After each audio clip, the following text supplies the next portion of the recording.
بسم اللہ الرحمن الرحیم۔ کیسے ہیں ناظرین؟ سواگت کرتا ہوں آپ سبھی کا دیسی دواخانہ 786 میں۔ امید کرتا ہوں آپ اچھے ہوں گے، اور جیسے کہ آپ جانتے ہیں کہ نئے نئے نسخوں سے آپ کو روشناس کراتا ہوں، ایسے ہی ایک نسخہ بہت ہی شاندار لے کر آیا ہوں اپنے ان دوستوں کے لیے جو پیٹ کے مریض رہتے ہیں، کہا کہ پیٹ کے، یعنی کہ ان کو بھوک نہیں لگتی ہے بالکل۔ اور بھوک نہ لگنے کی دیکھیے دو صورتیں ہوتی ہیں، میں آپ کو بتا دوں۔ ایک تو بھوک کم لگنا، ایک صورت یہ ہوتی ہے کہ بھوک کم لگنا، اور دوسری صورت ہوتی ہے بھوک بالکل نہ لگنا۔ دونوں صورتیں دھیان رکھنا، ایک بھوک کم لگنا اور دوسری بھوک کم لگنا۔ اس کو انگریزی میں اینوریکسیا کہا جاتا ہے۔ کیا کہا جاتا ہے؟ اینوریکسیا۔ اب ان دونوں صورتوں میں اسباب لگ بھگ سیم ہوتے ہیں، لیکن دو فرق ہیں۔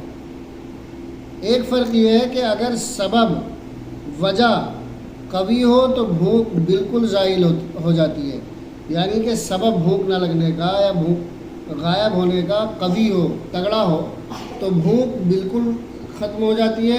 اور اگر سبب کمزور ہو تو بھوک تو لگتی ہے لیکن بہت کم لگتی ہے۔ اچھا، اس کے سبب کیا ہیں؟ اب آپ کہیں گے کہ حکیم جی سبب بھی بتائیے، وجہیں کیا ہیں، وجوہات کیا ہیں بھوک کم لگنے کے یا بالکل ختم ہونے کے؟ تو دیکھیے دوستو، سبب دیکھیے میں بتا رہا ہوں۔ کبھی گرم، میٹھی اور چکنی چیزوں کا جب ہم استعمال کثرت سے کرتے ہیں تو ہمارے گلے میں، پیٹ میں صفرا زیادہ پیدا ہوتا ہے، اور وہ صفرا کیا ہوتا ہے؟ وہ معدے پر گرتا ہے۔ کہاں پر گرتا ہے؟ معدے پر۔ اور جب یہ صفرا معدے پر گرتا ہے تو بھوک بند کر دیتا ہے۔ کیا کر دیتا ہے؟ بھوک کم کر دیتا ہے۔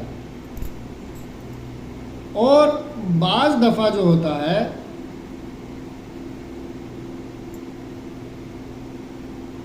بادی ثقیل، یعنی کہ ہم نے بادی چیزیں کھائیں اور جو بہت زیادہ بھاری ہیں، یا دیر ہضم چیزوں کا ہم نے بہت زیادہ استعمال کر لیا، یعنی کہ بہت دیر سے ہضم ہونے والی ہیں، بھاری ہیں، جیسے تلی بھنی چیز، جیسے کہ آج کل فرائی کھا رہا ہے انسان، فیشن میں چل رہی ہے، تو یہ کیا ہے؟ بھاری ہیں۔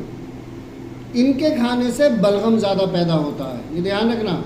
اور جب بلغم زیادہ پیدا ہوتا ہے تو بھوک کو روک دیتا ہے۔ کیا کر دیتا ہے؟ بھوک کو روک دیتا ہے۔ اور ان کے کثرت استعمال کی وجہ سے بھوک بالکل بند ہو جاتی ہے، کیونکہ یہ سب چیزیں آنتوں اور معدے کو اپنی حرکت کرنے میں، یعنی کہ جو موومنٹ کریں گی آنتیں اور حرکتیں کھانے کو ڈائجسٹ کرنے میں، یہ کیا کر دیتا ہے؟ بلغم اپنی حرکت کرنے میں انہیں تکلیف پہنچاتا ہے، اور جو تکلیف پہنچاتا ہے تو کیا ہوتا ہے؟ تکلیف پہنچانے کی وجہ سے وہ آنتیں دھیرے دھیرے کیا ہوتی ہیں؟ کمزور ہونے لگتی ہیں، کھانے کو دیر سے ہضم کرتی ہیں، تو بھوک کیا ہو جاتی ہے؟ انسان کی کم ہو جاتی ہے۔ تو دو صورتیں سمجھ میں آئیں، یعنی کہ پہلی صورت گرم، میٹھی اور چکنی چیزوں کا زیادہ استعمال، اور دوسری کثیر، بادی اور ثقیل چیزوں کا استعمال۔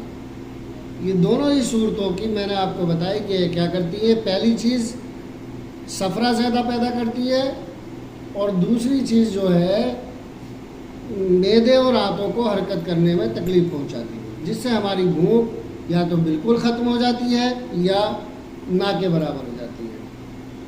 اچھا صاحب، آپ کہیں گے سر حکیم صاحب اس کا علاج بتا دیجئے۔ تو اس کا علاج دیکھیے، آپ نوٹ کر لیں، بڑا ہی شاندار آپ کو علاج بتا رہا ہوں۔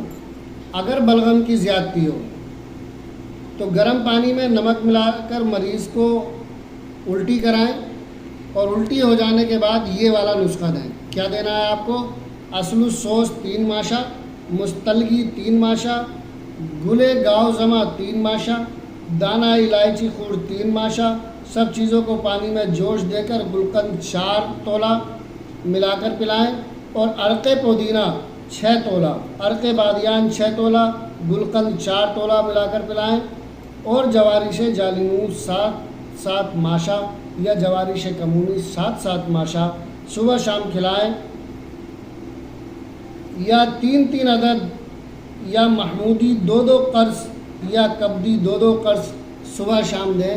انشاءاللہ تعالی یہ جو بھوک کی شکایت ہے آپ کی جڑ سے ختم ہو جائے گی، اور آپ کو بھوک لگنا شروع ہو جائے گی، چاہے وہ بھوک بالکل ختم ہو یا کم ہو، اور انشاءاللہ تعالی جو آپ کو کمزوری ہے بھوک نہ لگنے کی وجہ سے، وہ کمزوری ہمیشہ کے لیے آپ کی دور ہو جائے گی، اور آپ کھانا کھانا شروع کریں گے، اسمارٹ اور تندرست لگنے لگیں گے۔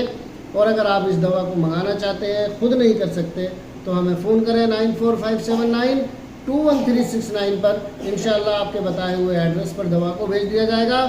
ہمارے یوٹیوب چینل دیسی دواخانہ 786 کو سبسکرائب کر لیں، تاکہ نئے نسخوں کی جانکاری ملتی رہے اور فائدہ حاصل کرتے رہیں۔ اللہ حافظ۔